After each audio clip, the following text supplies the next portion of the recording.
And now, time for something just a little bit different.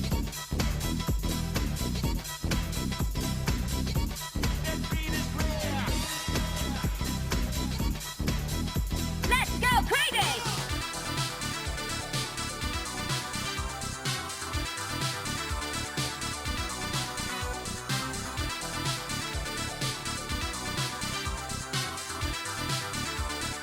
Let's go crazy! What the fuck? This isn't Sonic Adventure 1 and 2.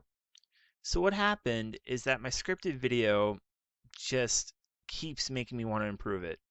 It just won't let me release it the way I keep making it because I am too much of a perfectionist.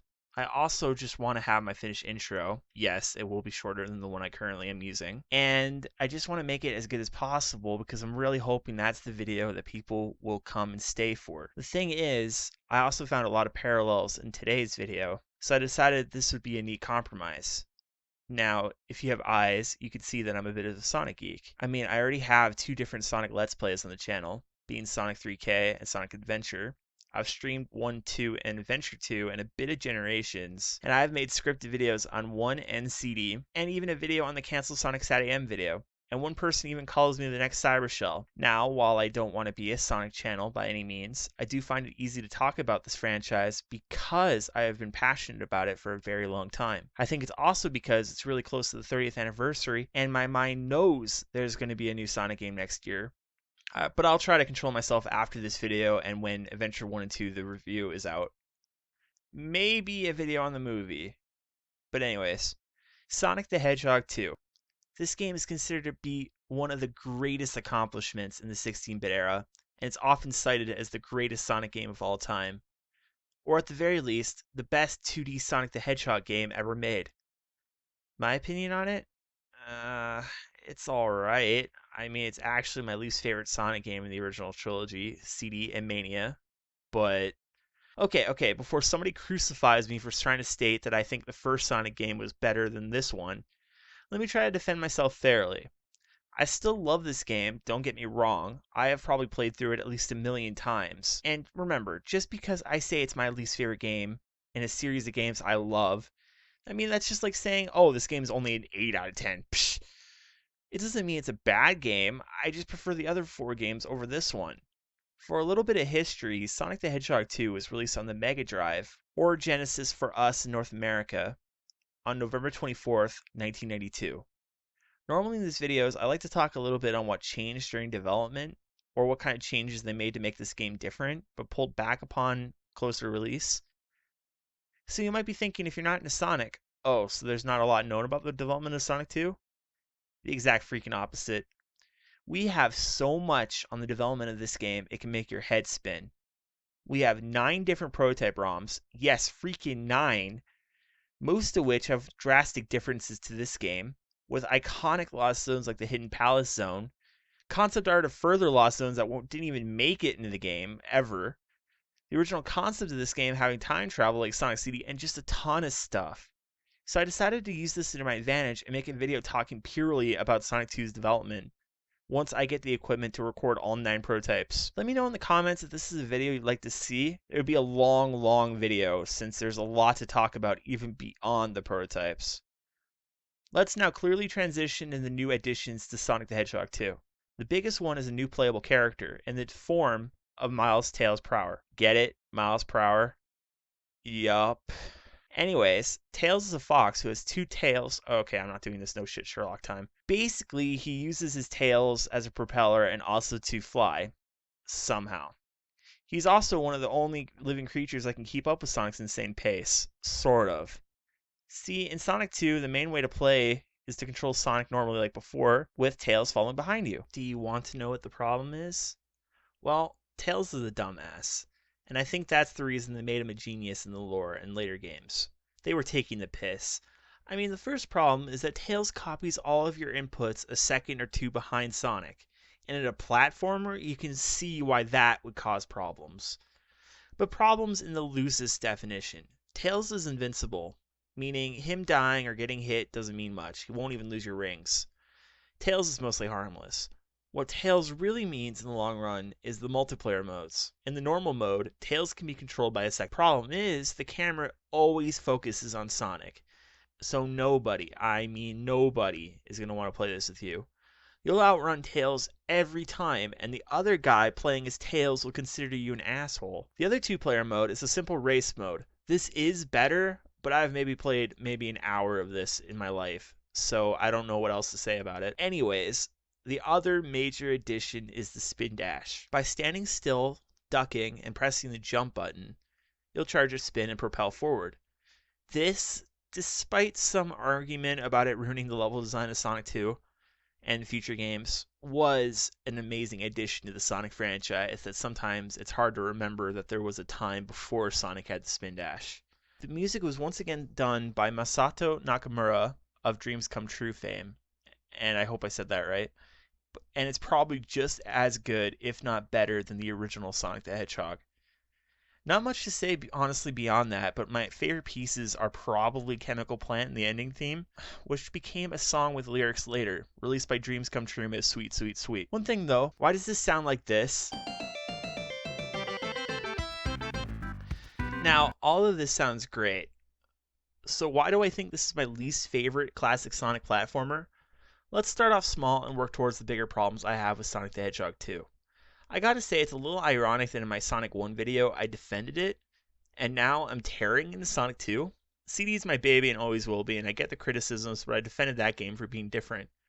So if you want more, check out my 32-bit blues on Sonic 1 and CD. Now, the special stages in Sonic 2 are both accessed and play completely different than in Sonic 1.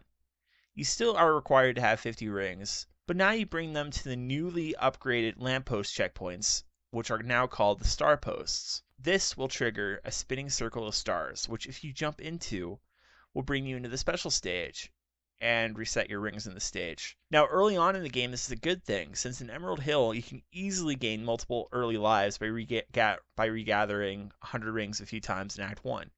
However, later on, this can fuck you. I remember watching James and Mike from Cinemassacre play Sonic 2, and when they jumped into a special stage at the end of Mystic Cave, they were only like 2 rings or so away from it. And even beyond that, they were at a point where it was impossible to backtrack, making the boss a lot harder. The new special stage is a 3D half pipe that is pre-rendered, where the goal is to gather enough rings to get past a checkpoint, and do it 3 times in a row for a Chaos Emerald, of which there are 7 now. So in that regard, everything is good in the world. This is most likely the most iconic special stage in all of Sonic, so why do I hate them? They start off fair, but as they keep going, they feel impossible unless you memorize the patterns because of the pre-rendered nature of these stages, which give you not enough ample time to know where the rings will show up. Not only that, but Tails in these special stages can lose you rings. And since he still accepts inputs a second late, this can easily mess you up and lose rings pretty harshly. Another thing that can happen is if Tails ever gets ahead of you, just give up.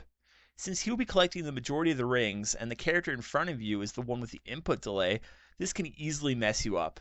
Now you can turn Tails off before you start the game, and the ring counts for checkpoints on occasion will be lowered.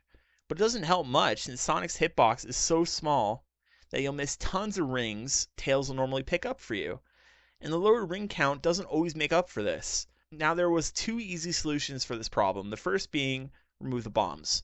Most of the time, the real challenge is lining yourself up with as many rings as possible, and Tails is usually the one getting blasted with bombs, so it just feels like a crutch for difficulty. The other solution is to make Tails invincible in special stages, which I also think would be a fair solution to this problem. Unlike the first game, though, there is a reason to get the Chaos Emeralds and get more than 2 small animations at the end of the game changed. For that, apparently we needed 1 more emerald. When you do get that last emerald from the 7th special stage, it will give you a message saying now you can transform into Supersonic. But it doesn't tell you how to do it. The trick to it is that once you have 50 rings or more, you can jump into the air, do your best Goku yell, and transform into Supersonic. Sonic turns into a yellow hue, can jump higher, and acts like he has invincibility and speed shoes. The trade-off is that you lose a ring per second, and if you run out completely, you'll change back. Now let's talk about the obvious. Sonic the Hedgehog originally released on June 23, 1991. Goku first changed into a Super Saiyan a month or 2 later. It is totally a reference that in the sequel they included this, and believe me, this series' later shonen connections are oftentimes paralleled with Dragon Ball. Now here is the big thing I think Sonic the Hedgehog 2 does worse than the other Genesis Sonic games, besides Spinball and 3D Blast, and that's how all over the place level design is. Now some zones are really, really good. Emerald Hill is a huge evolution over the original game's Green Hill Zone with its own elements like a corkscrew loop, and is just overall a great starting stage. Chemical Plant is great too. A bit overused now, like Sonic 1's Green Hill, but there is a reason it's that way, is the thing I think people need to remember. Its tubes and speed are combined really well with the one thing that has traumatized more 6-year-olds than almost anything, the Mega Mac Tunnel. Casino Night is also iconic and perfects the pinball element Spring Yard wished it did. This, though, is the problem. The game has its really high points, but also lots of low points. You know how when Sonic 1 gets criticized, they'll bring up how bad Labyrinth Zone is, and occasionally that marble is too slow for a second stage? Well, in Sonic the Hedgehog 2, while it's debatable that there isn't a labyrinth per se, there's plenty of zones I'd argue are Sonic 2's marble zones, in either that they are slow, or they just have bad pacing to them. Hilltop Zone is a pretty mediocre stage at best. When I was 6 years old and I got to that stage for the first time, I just was like, really? This is it? First of all, it's literally a palette swap of Emerald Hill with lava. And while the earthquake portion is kind of neat, you have to realize that most of the time, a crutch they use to make it work is the invincibility monitor they put here. Otherwise, 90% of players will get stuck waiting for this point and take a hit. Otherwise, it's mediocre at best. Oil Ocean is another stage I never liked, and they somehow made a stage where you go down oil slides slow. It takes forever, and you're waiting for things like elevators or these ball paths just like Marble Zone. Aquatic Ruin and Mystic Cave I like, despite the Pit of Death. But then there's Metropolis Zone. This zone, in my honest opinion, is worse than even Labyrinth, and while years of play have made Labyrinth a non-issue for me, for the most part, Metropolis just sucks. It looks cool and has a great music track, but that's where the positives end. It just has some of the most dick-headed enemies in the entire series. Astrons are explosive stars that are usually placed in a spot that if you get hit, it'll knock you down into a spot where it'll take you 20 minutes to backtrack back to where you were. Skullcrackers are next, and these swole crab meats are placed in places where getting over their large claw hitbox in time is tricky before you get hit. And lastly, what can I say about slicers that other than CD did these fuckers right? Again, most of these problems are because of the shitty level design, and for some ungodly reason, this is the only stage in Sonic 2 with 3 acts. The reason is that apparently they had another stage designed called Cyber City Zone, and instead of scrapping the unused stage, they just made it another Metropolis Zone act. And this is BS. They couldn't finish the amazing looking Hidden Palace Zone, or use the level design of Cyber City with new Batniks for the Cut Wood Zone. But no, Hilltop Metropolis Act 3 made the cut. It makes me mad, honestly. The last mediocre stage is Sky Chase Zone. It's not hard, don't get me wrong, but it's glitchy as all sin. Whatever you do, don't spin dash. You will die. It might not be hard, but it's pretty boring. Oddly enough, while challenging with some dick moves, I have no problem with the final 2 stages of Sonic the Hedgehog, which are Wing Fortress and Death Egg Zone. They are challenging, probably some of the hardest zones in classic Sonic history, but after beating 3 Metropolis Zone stages, you'll feel unstoppable. Of course, when this game came out in 1992, there was no save feature, so you'd have to play this game over and over again in order to get enough practice, so I could see hate for the final stages killing you over and over again to learn it the first time, which could be a problem. I do remember that Sonic 2 took me the longest to beat legitimately when I was younger, but I don't think complaining about the lack of save is justified since any modern re-release since Sonic Mega Collection on the GameCube has had some form of save feature, with the only exception being crappy plug-and-plays. The final stage, the Death Egg, takes place in not Star Wars ripoff. I ignore the plot since it's mostly the same as the first Sonic. Eggman's trying to take over the world with Chaos Emeralds. Sonic has to go fast to stop him. Tails is here for reasons. And now we're on West Side Island, and Eggman has a Death Star this time. Anyway, once you get here, you only have 2 bosses left.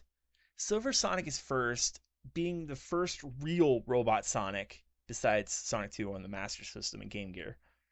Thing is, he's slow.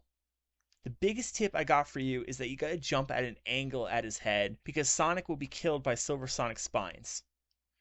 You have no rings in the stage either, so you basically have to learn the patterns. I'm used to having no rings at the end of this point, but in 1982, getting to this point and losing everything must have been more disappointing than the Project Needle Mouse project. After that, Eggman looks like he knows he fucked up. And yes, everyone makes the meme that Eggman outruns Sonic here, but I think it's more of Sonic's personality shining through. He did the same thing in Sonic Unleashed, basically being too cocky to notice Eggman's scheme. He probably just thought that Eggman was done. We chase him to the Death Egg robot, a giant machine built in his image that could be a problem for new players. Just follow my pattern here. You jump at him when he's standing still, let him chase you a bit, wait till he stops, and jump him again. He'll fly off, trying to lock on to you. Hug the right wall until he locks on, and when he does, run all the way to the left. He'll shoot 2 arms at you, which can't reach you, then run up and get a good hit on him. He'll do the lock on again, but this time it's safe to just get out of the way enough that you don't get crushed, and wait to hit him. And then let him chase you and repeat. At this point, it's just a loop. Arm throw, chase, arm throw, chase. Use this to win. It was hard the first time, but nowadays it's nothing. If anything, you'll die from not being patient enough. And the scene repeated countless times in later Sonic games. Sonic falls from space, and Tails catches him with a tornado, unless you have all the Chaos Emeralds. In that case, somehow without rings, Sonic triggers a super state and is able to quickly learn how to control it for flight, and this leads directly into Sonic the Hedgehog 3, which will be where we jump back into the next time I do a Sonic game retrospective after SA1 vs 2 and a possible beta companion video for this game. I never meant to claim Sonic the Hedgehog 2 is a bad game, far from it. But what I will say is that of the original Sonic games on the Genesis that aren't 3D Blast or Spinball, I just think it's the lesser. Even if you hate Sonic CD, I simply do not see enough reason to think Sonic 3 is lesser. Is it because the game was originally in 2 pieces? I mean, even then, I think the 2 halves that make Sonic 3 are better even on their own. But that's a dumb argument anyways. I just think that the game is either too difficult for its own sake, has pretty bad pacing problems, and the levels are all over the place in terms of quality. This has been Sonic the Hedgehog 2. Thank you for listening.